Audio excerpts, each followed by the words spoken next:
thank you all for the opportunity to talk here. I'm going to talk about robotics, which is something near and dear to me. Here are my disclosures. I'm consultant for Globus and Medtronic, as well as I get research. I'm contracted research with Biogen. So it's great that we have all this technology. You heard about augmented reality. You heard about stereotactic navigation, but can robotics actually make your life easier? So letting anyone or anything help you do surgery has its benefits and its risks. You use all these things and people to help you every day. When you talk about robotics, you have to know the systems. You need to know when they make your life easier and know when they don't. So you need to also know the workflows that make the cases efficient and know that you are the surgeon. The technology can and will still fail, as you just heard. So you really need to know the bailouts when you use this technology.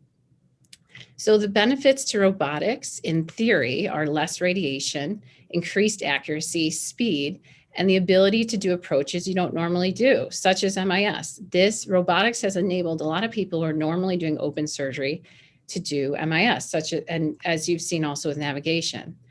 Honestly, for maybe a 1 or 2 level open case, you probably don't really need to have robotics. You can freehand the screws, X-ray your screws in the interbody, move on with your day. But you can also use stereotactic navigation, and there's plenty of open and MIS series which demonstrate improvement with accuracy and outcomes, but there's actually no real-time update. You don't necessarily know if you're off until post X-ray or post CT. As we just talked about, your trajectory can be off if the retractor is bumped or the navigational array is loosely placed. There's also there's still muscle and tissue in the field, so you may push against your trajectory, push against tissue and go off trajectory. You can save plans on stereotactic navigation, but you may or may not follow that plan every time you use a new instrument. Some prefer mini open exposures due to this, so that you can see your entry points. And when I've been doing MIS TLIFs with just nav, often I will actually use a mini open exposure so that I can see my entry points. With the robot, it theoretically improves accuracy with navigation because the robot arm guides every instrument to follow the same trajectory plan every time. So the force and surveillance monitors alert the surgeon if you're pushing the instrument off trajectory, and it kind of lets you know if that tractor is bumped or you're pushing too hard. And it's still a navigational instrument for the entire case. You also can register an intraoperative CT to the system like other navigation. Or you can perform a pre-op CT and take 2 to 6 X-rays during the actual case to register the CT to intraoperative landmarks. You can also plan your incisions, screws, and trajectories the day before, and you can line up the screws and you're easily past the rods for longer scoliosis MIS constructs.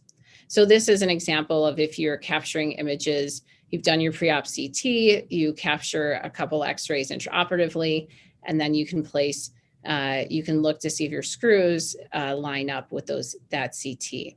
So let's talk about the MIS indications for a robot. And this is where I really like using the robot is for MIS. MIS TLIF is as the ALIF and then percutaneous screws to back it up. Single position trans-psoas or pre-psoas interbody fusion with perc screws, a perc screw for a traumatic fracture or a long percutaneous construct. This is a video that you can get online. This just kind of looks at the workflow for this. This is a patient I ended up doing a TLIF for. You can put you do have to do 2 incisions to get both the surveillance marker and the dynamic reference basin. When we first started doing this, we were doing an intraoperative O-arm spin. I don't do this anymore. I only do this if I have a really unstable fracture. You could do the OR and the O-arm, and then you send it to the robot, and then you plan the screws intraoperatively.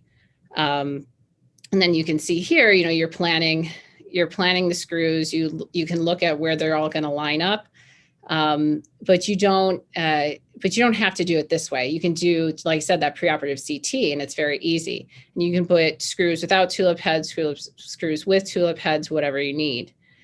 So this is actually, then you can plan your incisions based on that. And then you can tap, drill all through the same trajectory. And that you're not pushing on tissue, that you're going right down the same point. And then you can just do your MIS TLIF like you normally would. So I'm not going to belabor this too much. You can, you've probably seen videos like this before of how this works, but I think it's certainly good to make sure you know the different systems of the robot and how they function. In this case, I did a bilateral fascectomy, which is, you can see there. So another great indication, I think, for this is doing an ALIF. So doing a stage 1 anterior lumbar interbody fusion and then a stage 2 posterior percutaneous fixation. So usually in these cases, I'll have the patient supine, I'll do the ALIF as usual. And then as we're turning things to flip the patient, we actually do an O-arm spin non-sterilely with the patient just flat. And then we turn the patient prone, place our tractors, and then do the robotic assisted screws. Another workflow, if you just want to do all this together and not flip the patient, you can do a pre-op CT. You can put the patient in the lateral position. You can do perc screws with the robot. You can then have your access surgeon help you get anterior exposure and do and place your anterior lumbar interbody. So if you really want to save time, you can do it that way. I still feel much comfortable just doing supine and then prone. So this is what that might look like. Another thing that has been really popular is doing the single position transpsoas or pre-psoas interbody fusion with perc screws. This is definitely transitioned even to the prone lateral, doing lateral screws. When we first started doing the single position, I put these pictures up here because as we first started doing these cases, they were really bloody and ugly, and now it's much prettier. So, we do the pre-op CT, we put the trackers in, do our screws first, and then I do the interbody and rods. So, just knowing these workflows really helps you to get these cases done faster and cleaner. A lot of the initial hiccups with a robot that I feel that we had at this institution and a lot of people have at other institutions are just figuring out these workflows to make your life easier. This is another case that I did. This is a patient who had a chance fracture. You can see here. In this case, I actually did do an intraoperative spin, put the tracker on T7, and then you see it's just easy. You just put those screws in. I can line up all those rods. I'm not taking a ton of shots, and I'm not futzing with passing that rod. It easily goes in and access these small pedicles, and the rods just easily line up. So the biggest thing with using this technology is, what is your bailout? And where people just get frustrated and stop using a robot is that you'll probably have a day where it doesn't work. And so one day of something not working is enough for a lot of people to stop using the robot. And so you need to know what you can do to not get frustrated. And so that's why I get a little bit, well, a lot of people who do open and don't do MIS have a tendency to go, well, I'm just going to do a bunch of MIS now with the robot. And if they get into any trouble, they have a lot of trouble because they're not comfortable with regular MIS techniques. So know what you're going to do if the robot doesn't work. What will you retry the robot? Will you take new x-rays and merge and do a new merge, or will you do a new O-arm spin intraoperatively?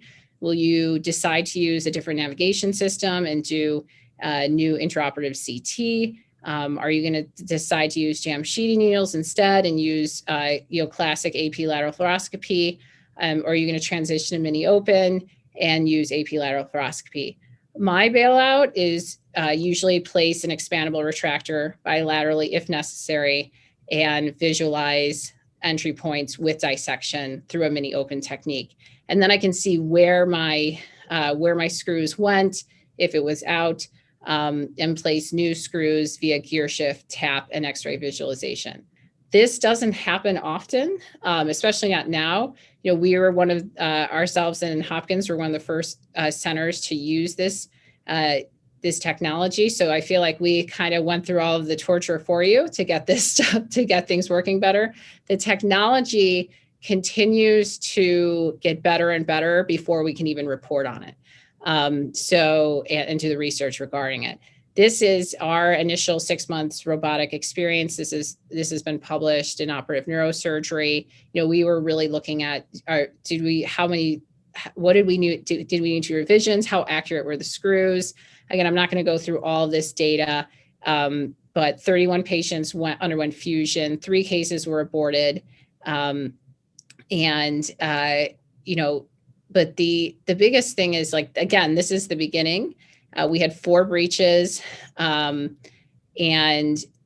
no misplaced screws were associated with new postoperative symptoms. So even if your screws were off, if we had these screws that were off, it wasn't associated with new symptoms. They were pretty accurate, but there was no significant trend in accuracy across time. We didn't necessarily get better or worse. Surgical time was, I think, was very dependent on whether or not you do that intraoperative O-arm spin or not. These were, like I said, 2 of the cases were aborted due to technical issues relating to software failure.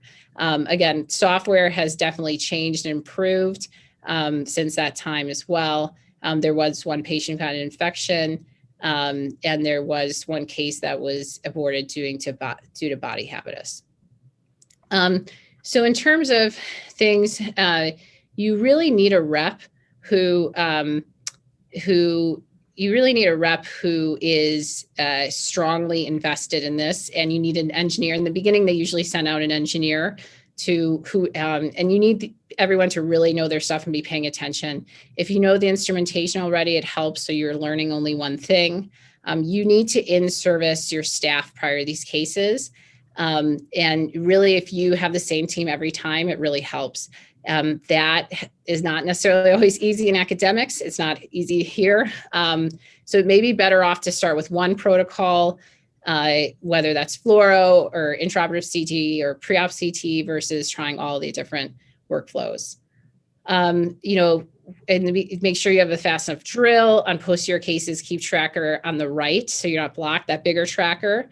Just that's what, Dr. Berger was saying earlier, is like that visualization is really important. And then now we are even looking at, like, what's the offset of the patient breathing, because that can make a difference as well. You can't lean on the patient at all, and your X-ray machine needs to be locked when merging images. This is a lot of things for you as a surgeon to be thinking about. So that's why you need to make sure you have good help and good teams with you as well to do this well. So there's still so many questions with this. Are we improving accuracy in radiation? Do we really improve surgical ease? What is the learning curve? This is a paper that was just published that we were looking at, like, a systemic review of robotic cases.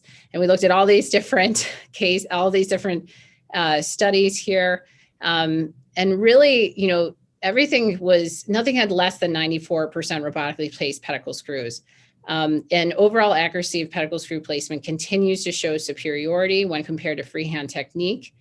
But you still have these cases of failure and subsequent conversion to manual instrumentation. So again, you have to be prepared. And then, the evolution of technology has been so rapid that, like, that surgeon difficulties or concerns are, like, fixed or addressed, or we learn from all these things. But they're prior to even being reported or evaluated in the literature. So even some of the current literature is now obsolete, right? Like, I showed you that video, and I don't use the intraoperative O-arm CT anymore to do that spin. I use the pre-op CT. So in terms of the learning curve, it's unclear the number of cases required for a surgeon to effectively use the robotic system. But surgeons who have experience with conventional techniques can be safe. But it doesn't actually appear that, that your residents place screws better or worse than I or any other attending might place screws. So it's very different, the learning curve across things. I do think you need to be able to know how to place freehand pedicle screws prior to using a robot. Because if you don't know what that feels like, if you haven't, then you won't know if you're off, or if your drill's not going in the right place, or your tap or your screw. So you really do need to, you still need to feel and hear that you're getting good pedicular purchase. So again, remember, just when you're letting robots help you, as with anybody else, know the systems, know when they make your life easier, know when they are not really going to help you, know the workflows to make your case efficient. it's supposed to make your life easier. If you're not finding good workflow, don't use it, or figure out how to make an efficient workflow. And know that you are still the surgeon. The technology can and will fail if not used properly. And if it is going to fail, make sure you have a game plan for what you're going to do and know the bailouts. Thank you. Laura, that was a great talk. There's a question from the audience, actually. Oh. It's by Murray Eck, and he's asking, any experience using the robot in open deformity cases? If so, does it expedite screw placement or slow things down? Any experience using a robot for planned out osteotomies? Yeah, so I don't like using the robot for open cases because the trajectories of the actual screw come in from very laterally. And so I feel, so when you go up to the skin, then it makes for a very lateral trajectory. So I don't usually like using it for open deformity cases. There are certainly people who do use it for open deformity cases, and then sometimes they bring their the screw heads and their trajectories more medial and more straight in. But I don't really feel like it helps me for open deformity cases. It certainly can help you planning, just like any other navigational instrument. It certainly can help you plan your osteotomies. Just as Dr. Birch was showing, most of these systems have a tracker. You can plan your cuts through that, either with the osteotome or Masonics. And those are all options for you. But in general, I really feel that the robot helps you for a lot of the MIS cases, and even start to do those cases more often where you might not normally do so. Laura, I really enjoyed your talk, and especially like the bailout sort of like strategies in the end. That was really I think awesome for everybody involved here. Having so much experience like you have with this technology, where do you see this technology going? What is the next step that they're going to implement in this? And I've seen different companies do different things, but I would like to hear from you where you see what would make your life even easier as it is already now. Yeah. I mean, like I said, as I was saying, like the robot doesn't always make your life easier, but for certain things it can, and for certain workflows it can. I think that's one of the things that we talk about speed, like the actual, I feel that the actual systems themselves with the robot, in terms of the robot arms coming in, is faster. The accuracy is faster. The way to track things on whether you're pushing too much for the surveillance and the force markers. I think that's a lot better. I think there's a lot of new integration with other systems, such as like preformed rods and all that planning of your osteotomies, all of your MIS screws, and your cuts. You can do that all prior. So I think that's really great. I think, at the end of the day, what people are like, well, it just helps you place that screw. And so, yeah, at the end of the day, I'm still doing those MIS T-lift cuts. I'm still doing the MIS drilling, all of those things. So I think what people are like, well, I'll use a robot when it actually helps me start to drill and drill finely. But until then, I'm not going to use the robot. So, and I think that's very reasonable. So maybe in the future, that's what it would be nice to have it actually help us do more drilling. But even so, when you're right next to a nerve, it's really hard from my standpoint, even to let a robot do that. So we'll see if it develops that way. So for your deformity, do you use a navigation then for that, or do you do freehand screws for open deformity? For open, yeah. So for open deformity, I'll usually do freehand unless it starts to get tough, and then I'll end up doing navigation. Or if they've had a lot of redos and I'm doing open deformity, then I will often use navigation. It just depends on the case and the patient. So, Laura, great. There's another question from the audience. It's from Robert Huang. And it's similar to the last question, but are you aware of any technology, robotic advances to help with osteotomy planes, or total knee arthroplasty? Yeah, I don't do knees. I'm a neurosurgeon, so definitely can't speak to that. But I definitely think that there's a lot of spine technologies right now that are really, and I think this is where companies are really trying to go, is make it so that you plan your whole deformity surgery prior to getting in the OR. You're sitting at your desk and you know how many degrees you're going to fix things. So that I certainly think you can do that with robotics, but it doesn't help you necessarily make those cuts, right? It can help you plan those cuts, but you're still making those cuts with the osteotome or the ultrasonic systems. Yeah, so I think one of the nicer things about the robotic platform now is they're emphasizing the navigation capability. So beyond, you know, the robotic arms, so using a navigated osteotome, and I think Shane, Dr. Birch showed a great example of that, where you could pre-plan it, use a navigated osteotome to get a consistent osteotomy cut and just the amount of correction you need. So, but nothing automated, because as I'm a neurosurgeon too, but I understand this robotic drill for knee arthroplasty is actually quite efficient and accurate. So maybe we'll have something similar, but yeah, great.